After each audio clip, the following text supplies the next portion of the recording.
as school librarian and media specialist. Her career as a librarian spans 2 decades and includes positions at Gann Academy, the pluralistic Jewish high school in Waltham, Ave Maria School of Law in Naples, Florida, and the American Jewish Historical Society in New York City.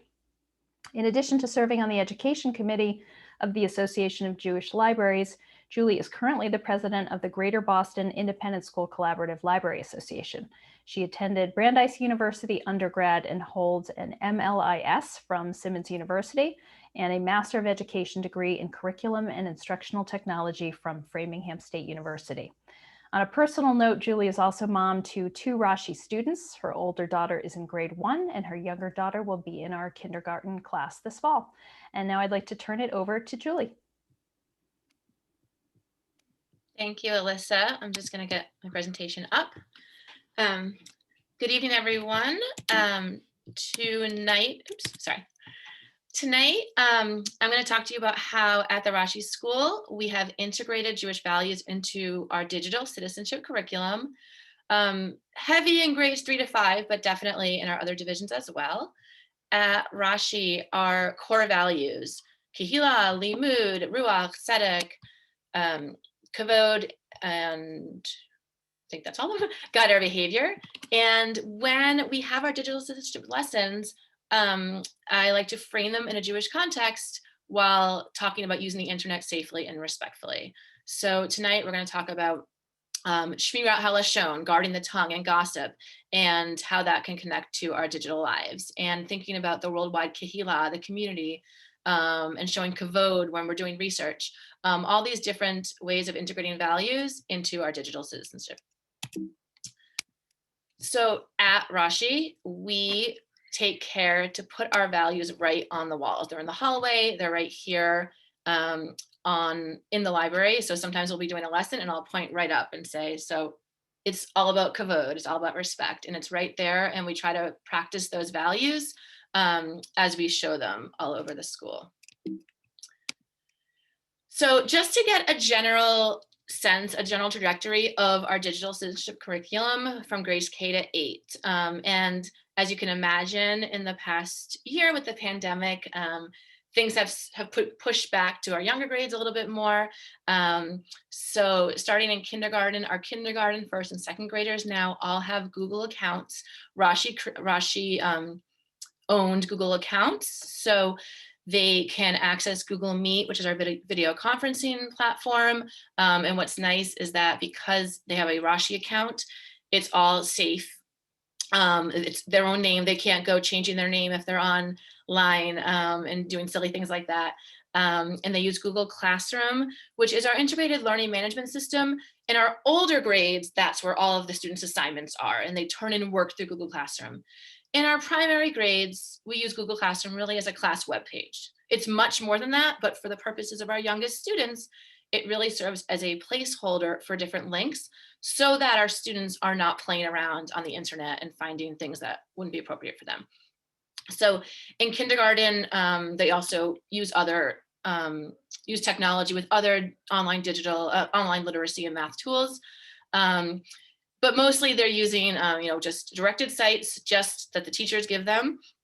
And then starting in first grade, again, using the Google account that the teacher's given them a password for, so they can't change that around, we'll start talking about the idea of being kind online. So you can see a screenshot from a video called We the Digital Citizens, which is a really cute video put out by Common Sense Education, teaching the kids to, as this image shows, use your arms when you're online to balance things. There's all these cute characters that help understand about using your heart to be kind when you're online.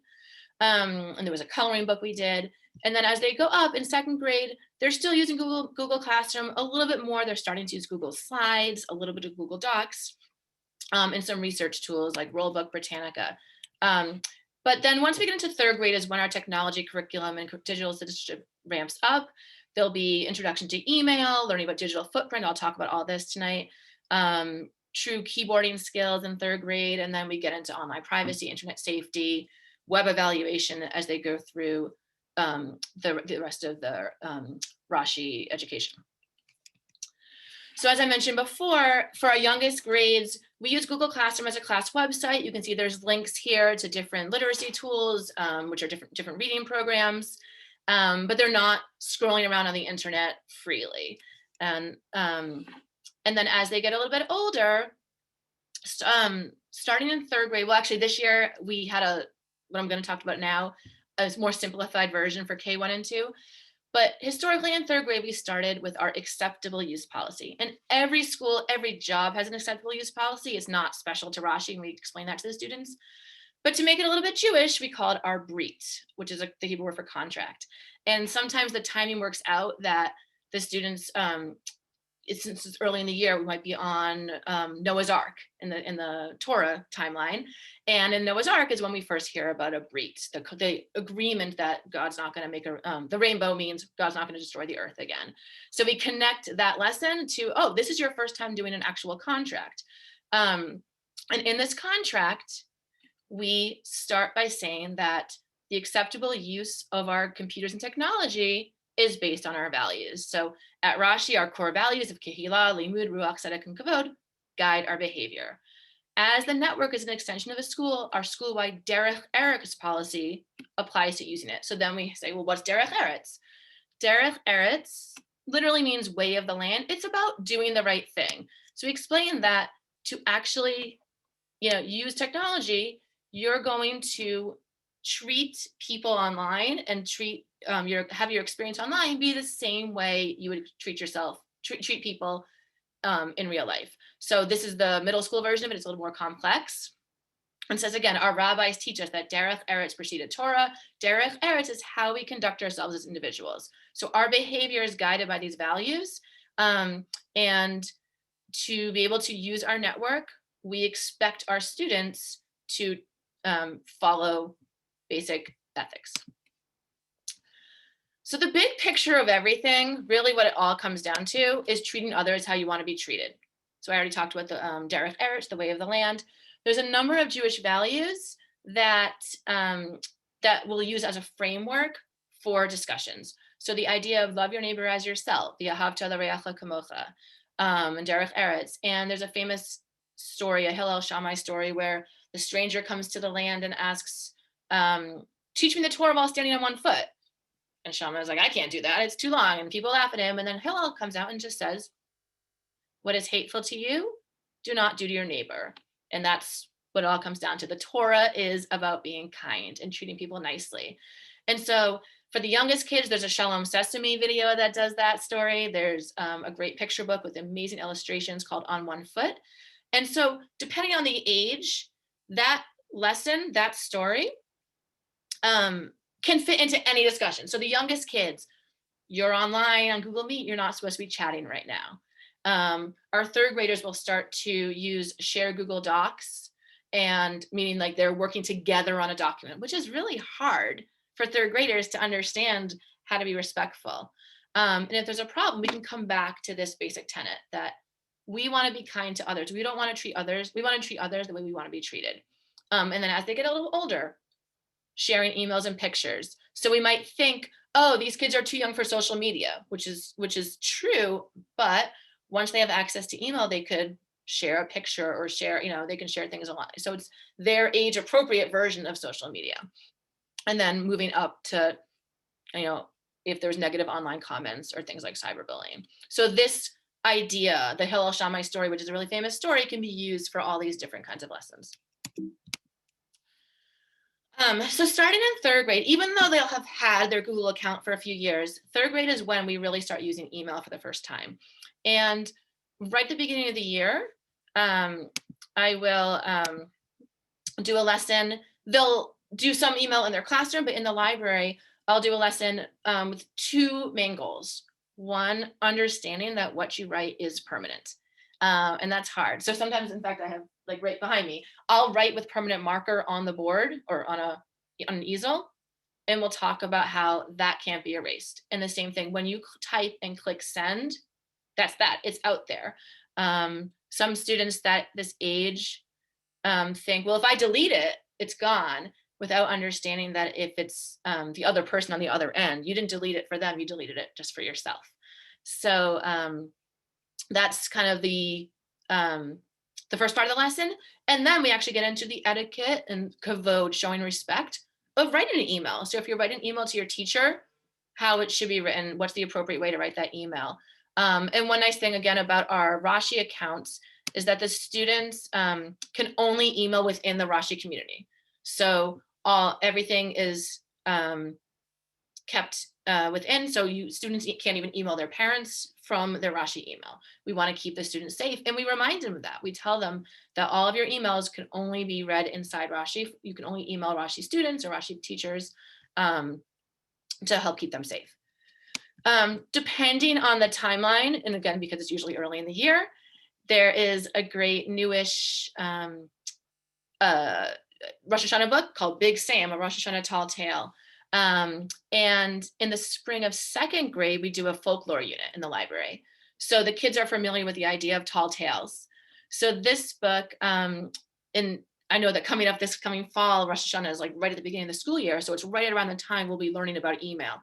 So a book like this I might use because we're talking about tall tales and how stories are exaggerated. And now that you have access to email, we got to be really super careful about the way we're writing and being careful with our words.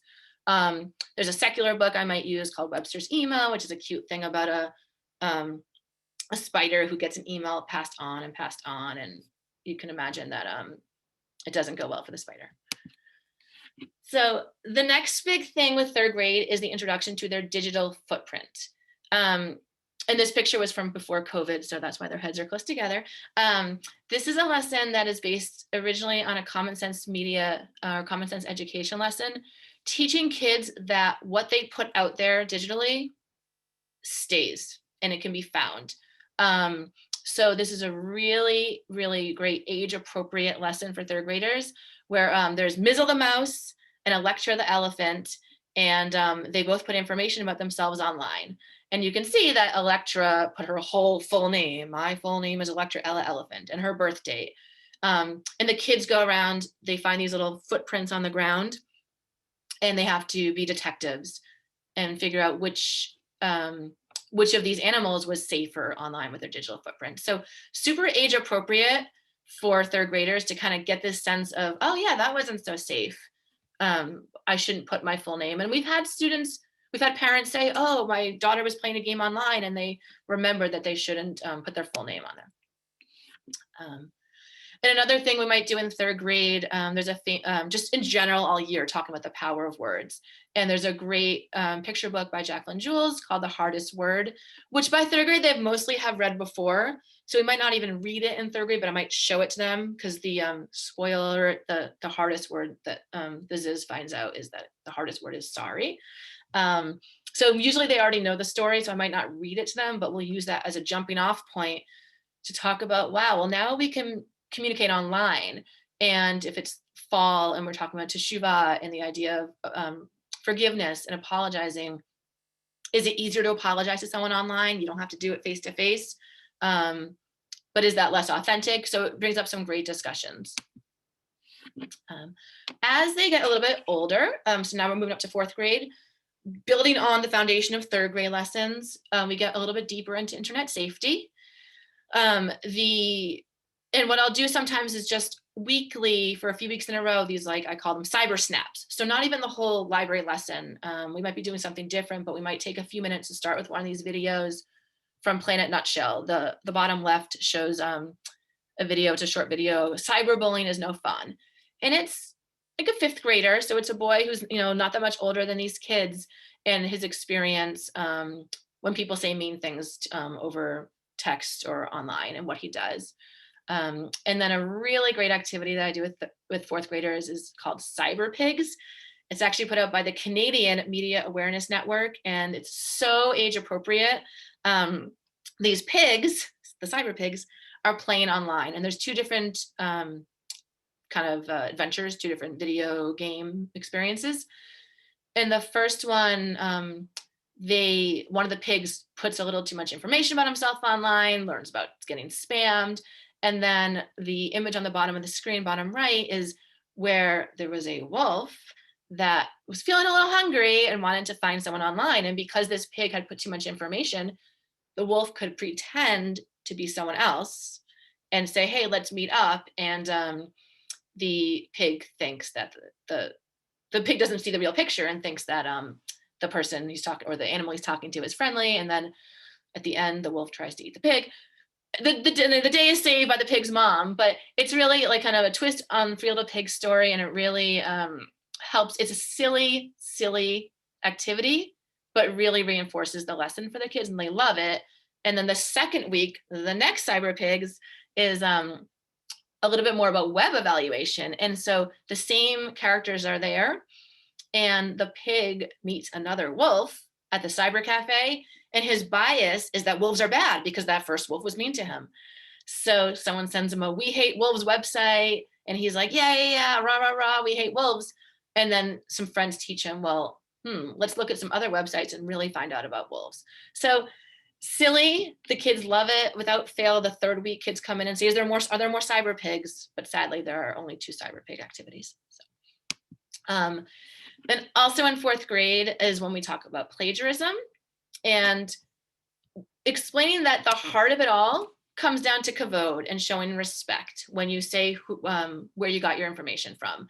So originally, kids might think, well, we talk about why we keep track of our sources, so someone else can make sure you use good sites. So someone else could use those sites for their own research. But the heart of it all is really showing kavod, because you didn't come up with that information on your own. Someone else did it first. So we really, when we talk about doing research, go break it down to, we need to keep track of our sources and say, I got this from World Book, I got this from Britannica, I got this from this site, because I want to show them kavod. There's a fun book we do called The Pirates of Plagiarism. We watch this video that's put out by the United Kingdom's Intellectual Property Office, which is to help teach kids about copyright. And it's like Katy Perry is trying to steal Ed Sheeran's music. So it's a little funny. It's a parody. The kids really like it. Just again, reinforcing the idea that we show kavod and don't steal people's work. So once we get to 5th grade, this is when it really ramps up. And I would say almost half of our year on and off is really focused on digital citizenship in the library in 5th grade. So to start the year, we do a whole lesson called Rings of Responsibility. And it's thinking about the greater Kehillah, the greater community. And what's happening in this picture here is that there's these 3 rings. The center ring is self, then friends and family, and then the larger Kehillah. And I asked the students to think about their responsibilities to themselves, to their friends and family, and to the greater Kehillah. And starting with not online things at all. Like there'll be a statement like, I should go to my sibling's soccer game. And let's understand that we have a responsibility to our family to do that. And I should brush my teeth. That's a responsibility to myself to be healthy. And then we'll make the statements be about online activities. So I don't reveal my family's home address online. And so the students will go into whichever circle that is. Is that a responsibility they have to themselves, to their family, or to the greater Kehillah? And in this picture, they're not putting their bodies there. They're just putting rubber duckies there. So, and again, that was the pictures from before COVID. So that's why they're close together. So not tagging my friends in photos or videos without their permission, that'd be a responsibility you have to your friends. So before we even really get into our curriculum in 5th grade, we want to step back and think about our responsibility as part of this big global internet Kehillah. Other lessons in 5th grade really focus a lot on the power of words. The Jewish value of shmirat halashon, guarding the tongue, or lashon hara, gossip. Thinking about how our words how powerful they are, how they can hurt, how they can help. So there's a famous folk tale that called Feathers. There's a few different versions. The one I usually use the most is called A Sack Full of Feathers by Debbie Waldman, but I have some other cover images here. And this is the story where there's a village and there's a boy or someone who does a lot of gossiping. And one day the rabbi, because a lot of these folk tales have a rabbi in the village, will say, talks to the boy and says, I want you to go take this bag of feathers and put one on everyone's doorstep. And the boy's like, all right. Doesn't understand why he does that. He doesn't have time to gossip because because he's been busy gossiping, and that's why the rabbi comes to him to do this. And he goes to the rabbi. He says, "I did it," and the rabbi says, "Awesome. Now go back and get all the feathers." And what happened? Well, the feathers flew away. They're not there anymore. And so this is a really famous folk tale, but we look at it and then we ask the kids, well, how does this relate to your online behavior? And right away they get it. There's, oh, well, once I email something, or once I put something online, or, as they get older, thinking ahead about being, using social media, like once I post something, I can't get it back, and being really careful. And there's even Rashi, we have grade level family education, and the 5th grade family education is actually based on this topic, and it has been for years. And in fact, I want to mention that I didn't say at the beginning, that these lessons have been going on for years, pre-pandemic. So obviously we had to ramp it up for the youngest kids as well, but we really have been talking about this at Rashi and as part of our technology and digital citizenship curriculum for years. So continuing on in 5th grade, about the idea of Lashon Hara and gossip. And I'm going to jump actually in 6th grade at Rashi, in the Jewish Studies program, the book of Leviticus is studied. So, but I've done this lesson with both 5th and 6th graders. And there is a parsha in the book of Leviticus, a story from the book of Leviticus, where, and I apologize if there's any biblical scholars on here, but the idea is that there was some sort of skin disease, which technically wasn't leprosy, the scholars have said, but people think of it as leprosy. And the truth is, Miriam, or the biblical story is that Miriam and Aaron weren't talking about their brother Moses very nicely, and Miriam ends up getting some sort of skin disease. And the Torah says that disease was because of her evil speech. And then, so these videos are from Bim which is a Jewish education website. It used to be called Godcast. So these are the ones that talk about that parsha. So, and like the body, and how evil speech can actually be connected to body issues. So we've done this lesson in 5th grade and in 6th grade, just thinking that there's this Jewish value that gossip, that Lashon Hara, is so bad that you could get a disease that's going to make you have to leave the community for a little while. And you can't come back until you have, done what you need to do to come back to the community. So a lot of 5th grade is also about thinking about the internet and using it for research, using it for learning about the news. So we do a lot of website evaluation in 5th grade, and thinking about news media and news bias and those critical thinking skills. So when we look at a website, we need to be able to look at it from different perspectives and understand that the website may be made from a different perspective. So the idea of vikuach, different perspectives. There's the famous optical illusion of the duck and the rabbit. So sometimes we'll look at that picture. Here's an actual picture book about the duck and the rabbit, and kind of understanding that people can look at things in different ways. Same when we look at a website. There's another book I don't have up on here. There's the folk tale about, there's the blind men and an elephant, or blind mice and an elephant. There's different versions where the people are feeling different parts of the elephant and all thinking it's something different because they don't have the whole picture. So I've also read that book and that story in 5th grade, and the kids will be like, oh, that's like not having the whole picture with the feathers guy. And then I was like, yep, it's all connected. But also understanding that everyone that's looking at that elephant is coming at it from a different perspective. So along with those stories, we've talked about, there's another famous Hillel and Shammai story where they had these disagreements for the sake of heaven, machloket l'shem shamayim. And the kids were like, well, how does that connect at all to a website? So there's a video, again, a Bim Bam video about that. And it's kind of teaching the idea of discourse respectfully, being able to argue respectfully. So I've had 5th graders not quite get the connection, which of course, because it's a little confusing. I'll say, well, what does that have to do with heaven? Why does looking at these 2 websites about politics have to do with heaven? And we talked about that and said, well, whether you believe in God or not, or some sort of godliness, we have a Jewish value that we're all created b'tselem Elohim, in God's image. I mean, there's some sort of godliness inside of us. If you're able to disagree respectfully, then that can make you a better person. And I've had fifth graders say, oh, okay, that makes sense. And so we might look at things differently. And that's just really, really important, whether it's looking at a website or looking at an emoji, because we don't always know what the user meant when is that a smiley emoji or is it like joking? We don't always know. We need to understand that people have different perspectives. If I send an email and the end user doesn't know the tone I put in there, they might have a different perspective than I do.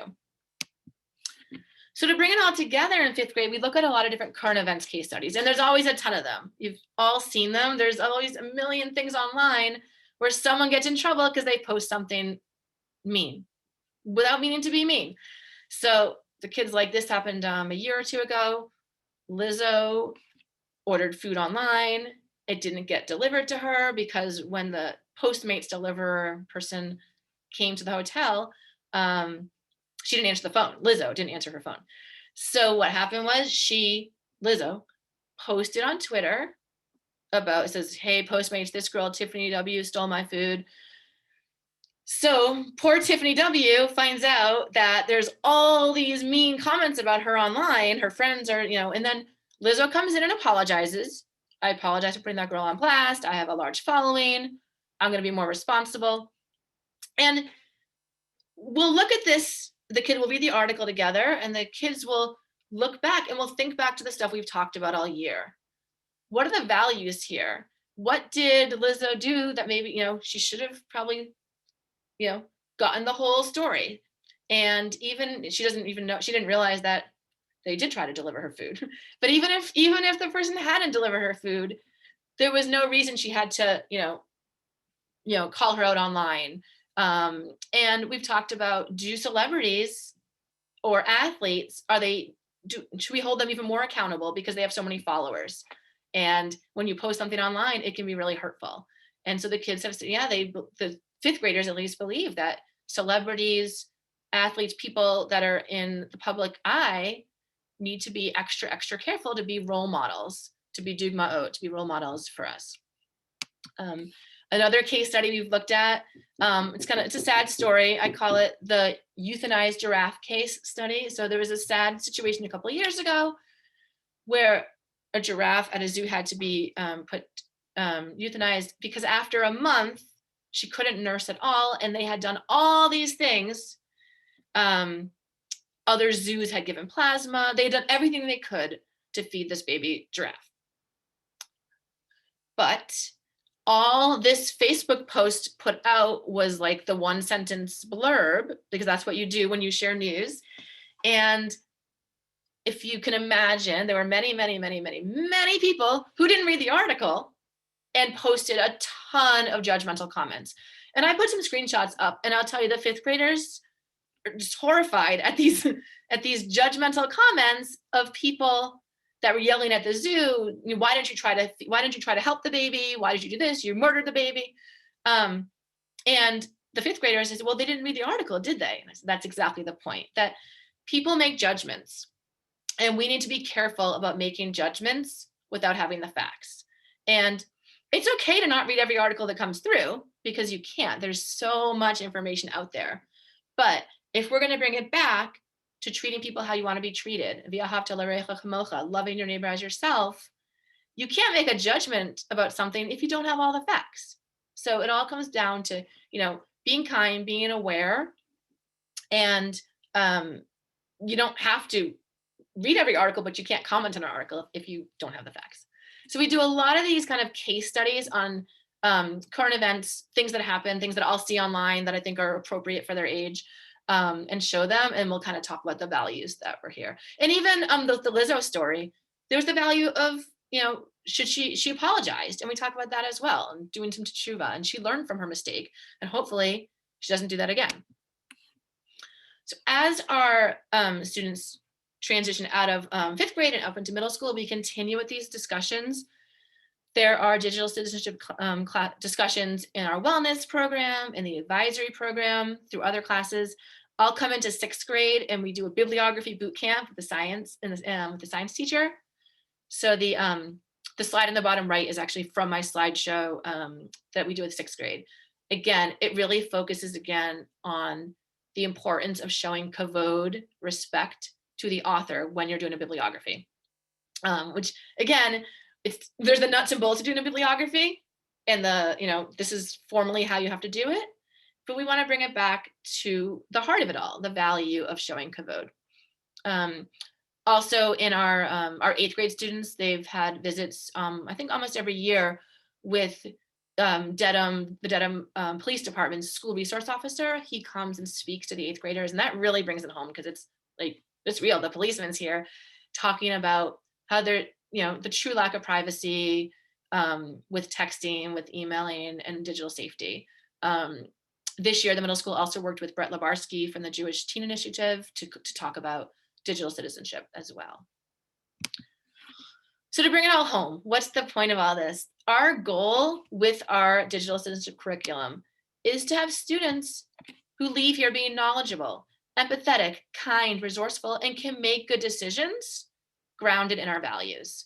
When our students leave Rashi, we want them to understand that their behavior online is so important. It has consequences not just for themselves and their future, but also can affect their friends, their family, the Kehillah, the community, and society at large. So some of the tools and resources that we use that I use directly with the students that families could definitely use. Common Sense Media, Common Sense Education has this great online game called Digital Compass. These pictures at the top right, this is a game I'll do in 5th grade, kind of as a culmination. Those are from one of the games. It's a choose your own adventure activity. So there's about 10 different routes they take. Some are about social media, like this Insta slammed.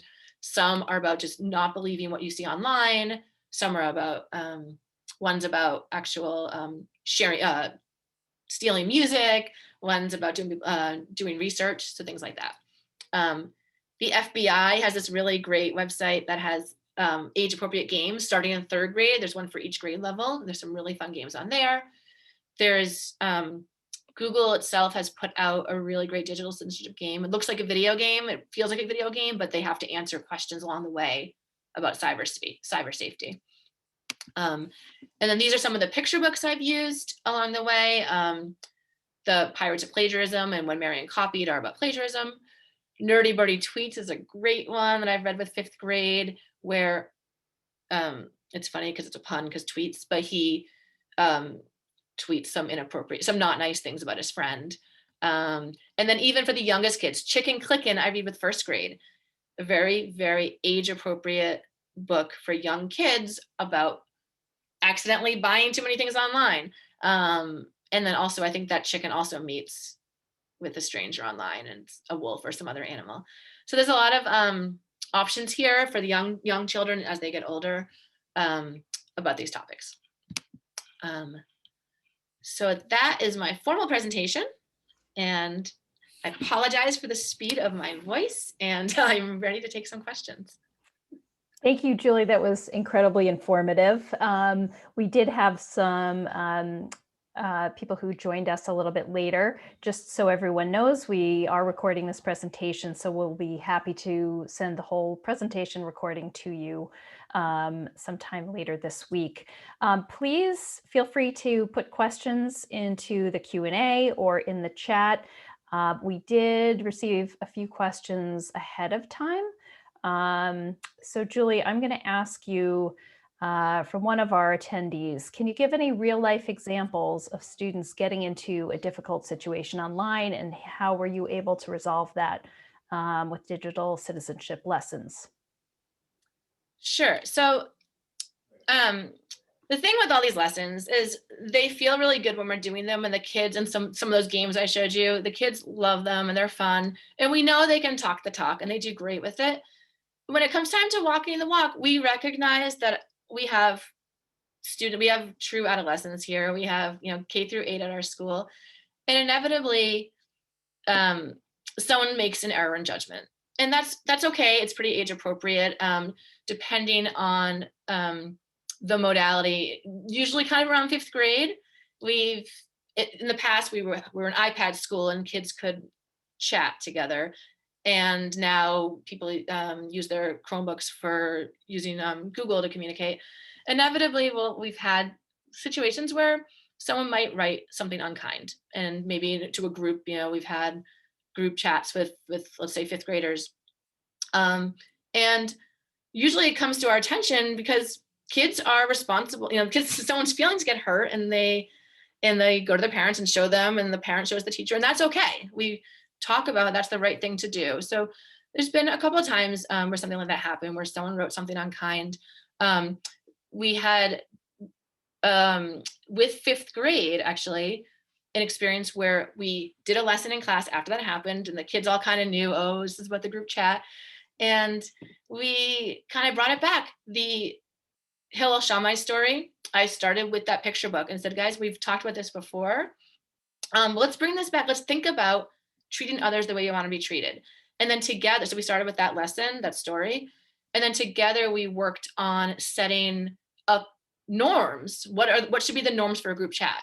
I actually even I can show you guys we made a Jamboard, which is like a shared document together, of what the kids came up with. And we talked about the benefits, like what a group chat can be really useful. And then there's some things that could be a little bit make you nervous. So let me go back. So we talked, the kids themselves came up with these. They all got to help work on this. So they talked about some pros of social media. And again, for fifth graders, they don't really have social media yet in a true sense, but they can share digitally. So the cool thing is you can reach multiple people at once. You can stay connected. We're living in a pandemic, so we do reinforce with the kids that yes, we're online a lot. So there's some really great benefits to being online, but some of the negatives, people say negative things. These were all written by students. This negative things can be reshared over and over again. They can come back to haunt you. Feelings can get hurt. So this is coming from the kids, that they recognize that feelings can get hurt. So we agreed that our class expectations would be we made it really simple. Be respectful, be inclusive, be respectful of people's time. And then this, I didn't come up with this. This is a lot of places have had this THINK acronym. We talked about before you post, and again, post you usually think of as like social media, like Facebook, Instagram, etc. But for fourth, fifth, sixth graders, it can be before you send that email to a group of friends. Is it true? Is it helpful? Is it inspiring? Is it necessary? Is it kind? That's kind of the same thing. So yeah, so we've talked to the kids about the fact that we know this happened. If you're gonna chat on our Rashi account, you need to be kind. Even if you're not on our Rashi account, you also need to be kind. And before you're allowed to use that form again, these are our boundaries, and you need to be following these rules. So we expect that a mistake might be made here and then, but we're a safe place to navigate that experience, and hopefully it won't happen again. When you do that once, you wrote something not nice, and you saw what happened, and you're not going to do it again.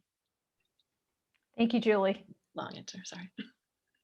We have another question. How much time do Rashi students spend on the digital citizenship curriculum?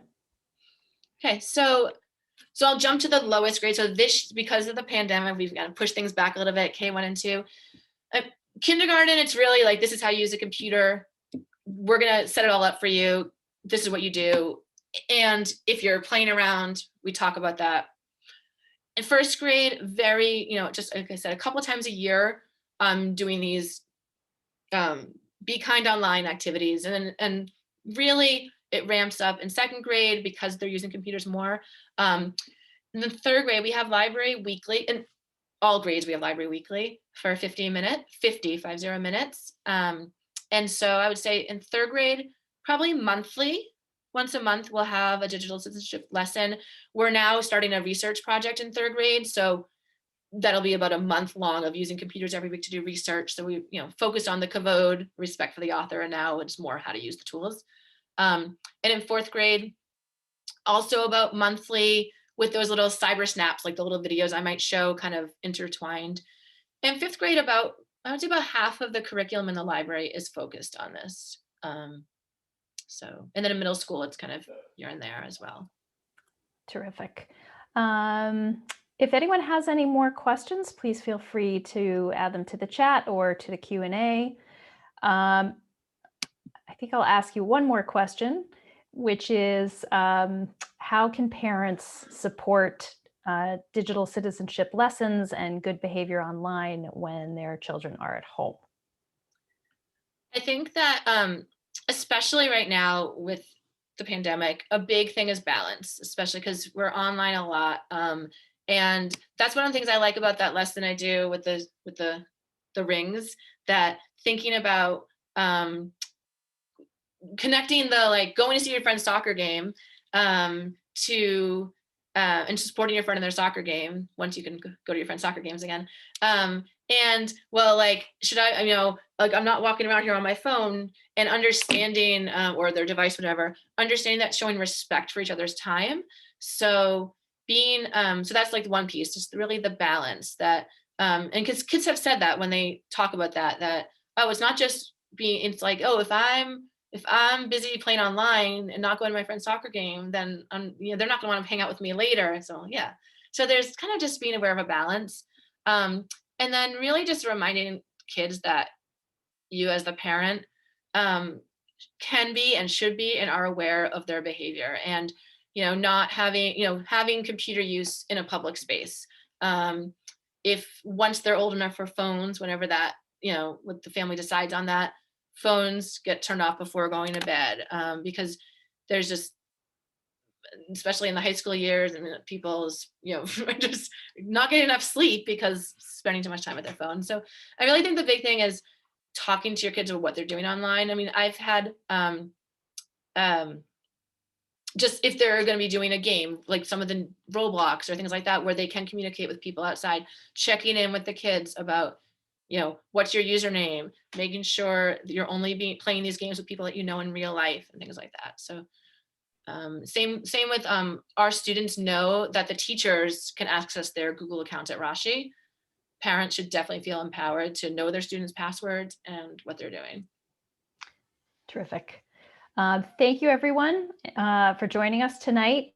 Julie, that was really informative. I know that parents are really appreciative of this information. It's increasingly difficult to balance children's online time, especially in the middle of COVID. If you have questions, feel free to follow up with us. You can email Julie at jlevine@rashi.org. You can email me at ifrey, ifrey @rashi.org. And we are happy to send around the recording if that is helpful. Thanks so much. Have a great night.